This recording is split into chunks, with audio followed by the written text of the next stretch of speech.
Tail of the tape for this, our main event of the evening. We introduce the champion, Chris, the West Side Strangler Brennan. Let's get it on! What's up, guys? We're back to cover Bellator 289. For us, it's Bellator 288.2. Yeah, what are we? Right now, we're 2 weeks later? Yeah. Almost three? About 3 weeks later? Yeah, just getting ready to head out. Yep. So, yeah.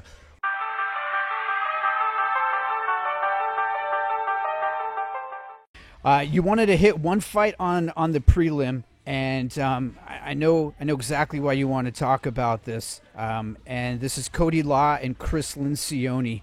Featherweight bout. Cody Law's coming in at 6-1, and Chris Lencioni's 9-3. Yeah. So talk us through this. I feel like there's going to be some sort of love triangle going on here between these three for a while. Cody Law was number 9. We were number 10. Cody was 6-1. We were 7-0. So same amount of fights, but he had a loss. And originally we didn't want to be in the rankings yet anyway. But once we were there, we're like, well, why is Cody in front of us if he's 6-1 and we're 7-0? Absolutely. You know? So then it started being picky about it. Then who was it that came in? Teamer came in and beat Daniel Weichel. Yep. And I was like, crap, that guy wasn't ranked, so now we're going to get bumped out of the rankings unless they do the right thing and they bump Cody and leave us. And that's what happened. And Cody was 9, so Cody went from 9 to out, and you we anchored stayed at 10. Yeah, we stayed at 10. Weichel got moved to 9. Teamer got moved to 8. And then they moved the other guy, I forget who was at 8, to 7. So Chris Lencioni was a guy who fought for Bellator before and got cut, I guess, coming off of 3 wins. And he had a fight with AJ Agazarm. It was like the sloppiest fight on earth. And he won, but they both got cut. It was a unanimous decision. Yeah. And that was a fight that I thought at some point for sure that's going to take place. Well, just the other day, I listened to an interview of his since he's fighting Cody Law. Yeah. And at the time, Cody was still ranked. Okay. So he said, basically, I'm going to beat Cody, and then I just want to fight the ranked guys as many as it takes to get to the title. And he goes, hopefully that Brazilian guy's still the title holder to get it at the end, which is Pitbull, who would destroy this guy. But anyway, now he's fighting Cody Law. Cody Law's not ranked. Yep. So if he happens to win, I do not think he beats Cody. But if he does beat Cody, then we're the next ranked guy to call out. So he may call us out. Who knows? Is it too early to give your viewpoint if Chris asks for you? No. I mean, I know you've got a fight in front of you. I know that's the most important thing. Yeah. But I know you're also. I never want to pass, overlook one of those. Yes. He's a guy that we wanted to fight before. Okay. He's solid. He's solid. He actually's trained at Glory. Oh, okay. Earlier on. Not currently. No. Okay. And so we've got a little insight there. But yeah, it's a fight we'd accept. She's 2-fight win streak. His last loss was in FAC 12 fighting Alliance Championship. Don. Who'd he fight? Don. Yeah, Don. Who is from Glory. Sheamus. So he left Glory and then fought a guy from Glory. So that didn't work out well at the Glory MMA gym. Yeah, I'm sure. Yeah, yeah, I can see that. And then he worked his way back into Bellator. And yeah, he fought 6 fights in Bellator before he got cut. Yeah, he was there before we got there. And I guess he was 500. Looks like he went 3-3 during those 6 fights. The guy we originally fought, our very first fight, that's how we knew who Chris Lencioni was. When we fought, the first fight that Luke had in Bellator was against a guy named Thomas Lopez, and Thomas had been triangled by Chris Lencioni. Okay. So I got to see him fight already before we even got in the cage of Bellator. Got it. And I lied. He was 4-2 in Bellator, not 3-3. Okay, yeah, I thought he had a better record than that. He's solid. Yeah, that looks good. Okay, so again, I think I heard you say that Chris is not going to get past Cody. I don't think so. He doesn't have the wrestling, and he's not going to submit Cody off his back. And if Cody wrestles him, he'll put him on. Cody might not have to wrestle him. He doesn't have great striking either. He's got solid jiu-jitsu. He's a solid jiu-jitsu guy, but he's a little sloppy. So I just, I don't see him getting past Cody. But we'll see. Maybe something's changed while he was gone. Were you saying that Cody had good wrestling? Jiu-jitsu? No. Wrestling? Not He has good wrestling, and Chris doesn't. okay. Chris has good jiu-jitsu, probably technically better jiu-jitsu than Cody. Okay. But off his back, it's going to be tough to submit him, and I just don't see it happening. So Cody, of his 6 wins, 5 of them. Well, he's got a unanimous decision. He's got a submission, and then he's got KO or TKO. Yeah, he's got heavy hands. He throws hard. So you're looking for Cody on this one. Do you think it goes the distance? It might. It might. Think Cody's gonna get a bunch of 10-9s? Is that? Yeah, I mean, to be honest, he could get him out of there. He could stop him on the feet if Chris can't take him down. He does have heavy hands, so he could get him out of there.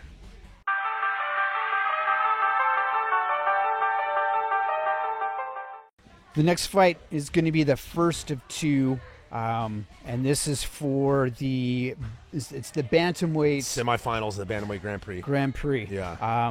And let's get the one out of the way. I teased this one a little bit ago because I'm excited to see this fight happen. Yeah. Danny Sabatello's taken on Rufion Stotts. Excuse me.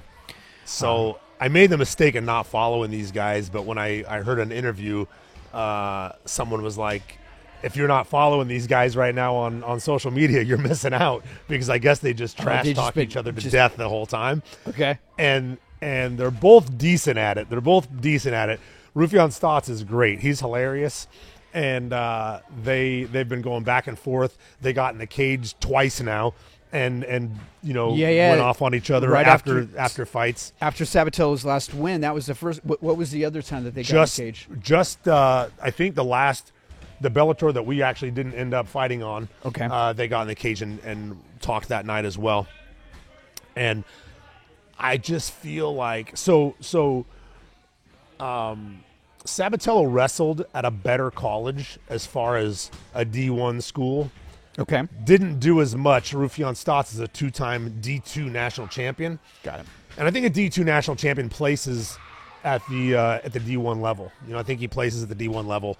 Their D2 is still a really high level wrestling, and Rufion is a freaking athlete, man. The guy is fast, athletic. He can knock you out or he can submit you.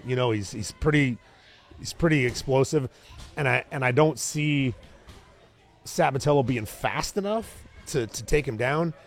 If he does get a takedown, I don't think he holds him down long enough. They got 5 rounds. He sure doesn't do it for 5 rounds. Stotts looks gigantic in this picture. He is just a specimen. Yeah, he's jacked. He's little. Is he? Yeah, he's little. Okay. I don't know how tall he is, but he's short. I mean, he's 135. It lists him at 5'7", 135. Yeah, 5'7", probably pushing it, but he's. I mean, the guy's a specimen. Super muscular. Comes in and hilarious. Do you see this being a Poirier kind of them talking to each other? And I mean, do you think, is it going to be a Khabib thing where he's talking in the fight? Yeah. Oh, for sure they'll talk in the fight. Sabatello, if you remember when he was fighting Jornal Lugo, he was talking trash to him in the fight, and whoever he fought before that, he was talking trash to him during the fight too. Now we've got 2 guys that run their mouths. I would imagine for sure there's going to be a lot of trash talking in the cage. There'll probably be trash talking at the end of every round when they're going back to their corners. Yeah. So who do you have? I'm going with Rufion Stotts for sure. Stotts. Yeah. Okay. Yeah.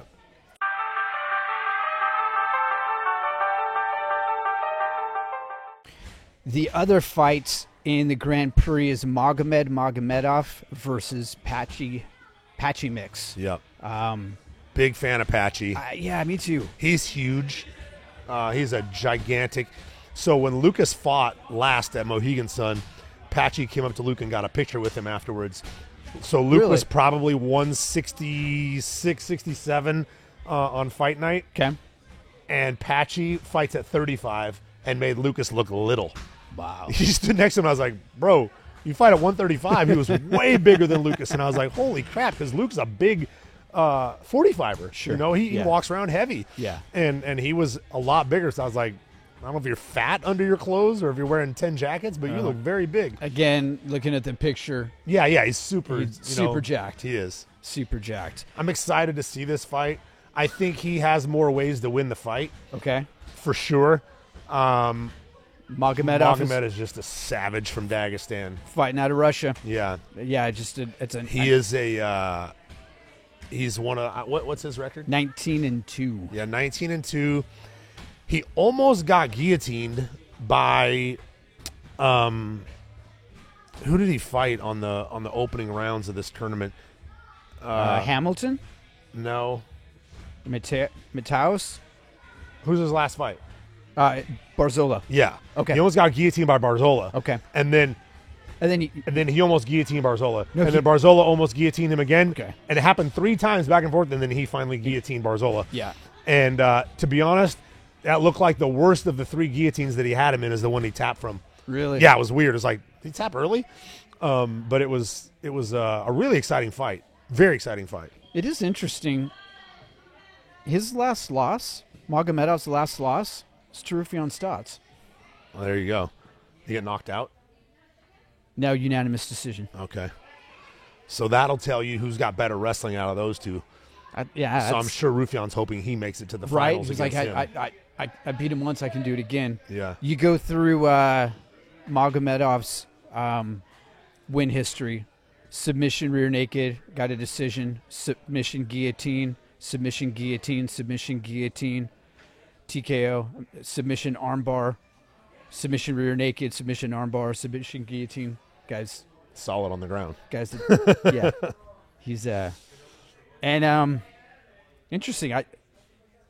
Magomedov fought Petr Yan in 2017 and in 2016. Where? In the UFC? ABC? Oh. ACB, excuse me. ACB, that's over there. ACB. And he went 1-1 against Petr Yan. Okay. I mean, So that's one of his 2 losses? Yeah, and Stotts. That's it. All right. That's it. So I know you're a fan of mix. I am.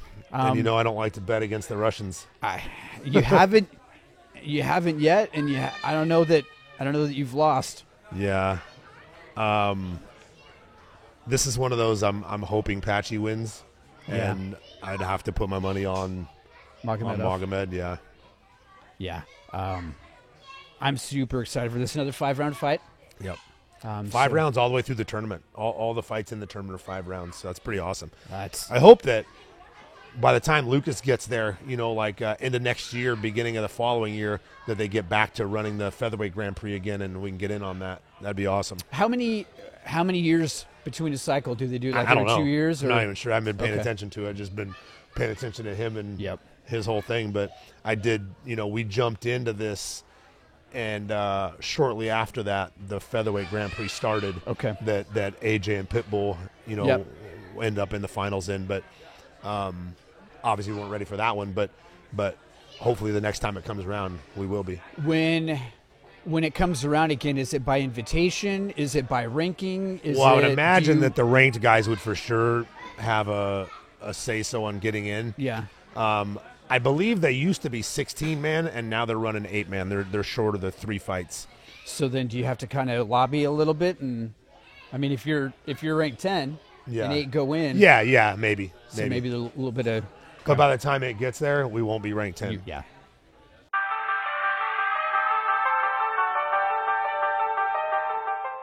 So that brings us to, I believe, the only championship fight of the night. Liz Carmouche is fighting Juliana Velasquez. So Rufion Stotts has the interim title belt. Oh, okay. So that is for the title. So the belt will change hands if Sabatella wins. Oh. So how terrible would that be? And what's crazy is I picked both of those guys to beat Sergio Pettis.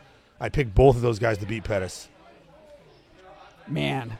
I think they both wrestle him to death. And so whoever wins that, to be honest, whoever wins of these 4 is going to have a good shot at winning that actual belt when the tournament's over. So this is just the interim belt. Yeah, it's the interim belt.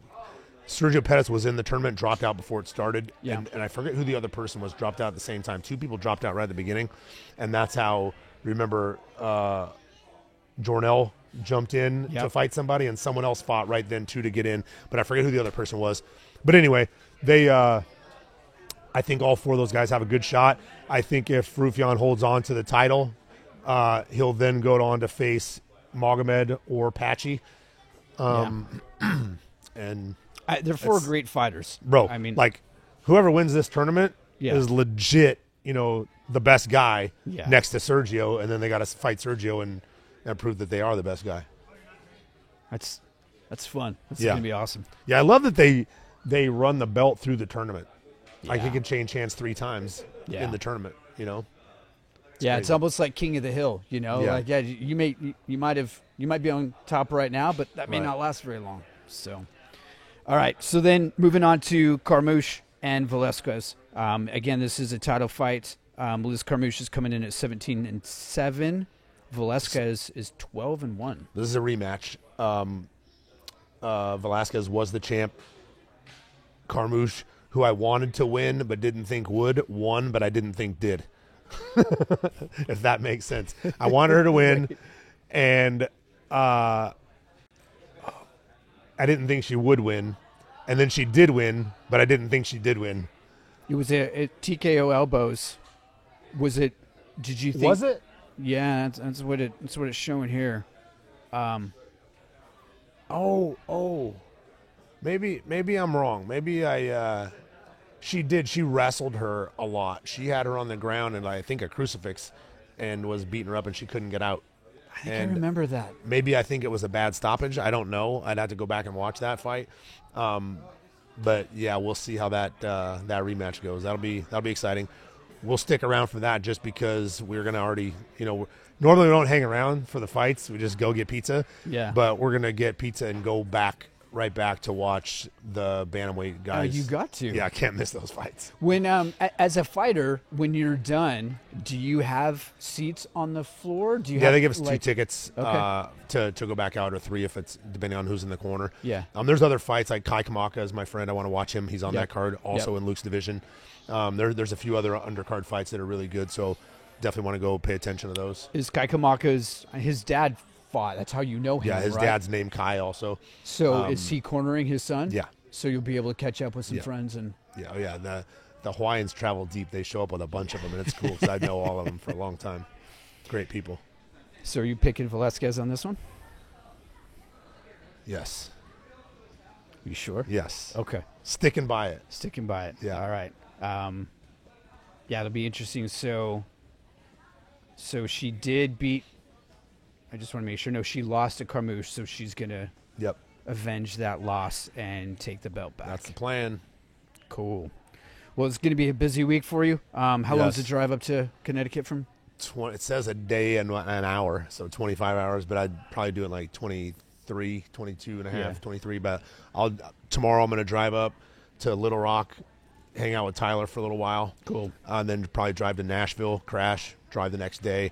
And since we have our OCD set up for our hotel and everything, our room and everything, I'll get there before Luke, get everything set up and ready to go, and then pick him up at the airport and be good to go. Awesome. Looking forward to it. See you guys right after the fight. We'll come back and discuss my predictions. It is all over, just like that.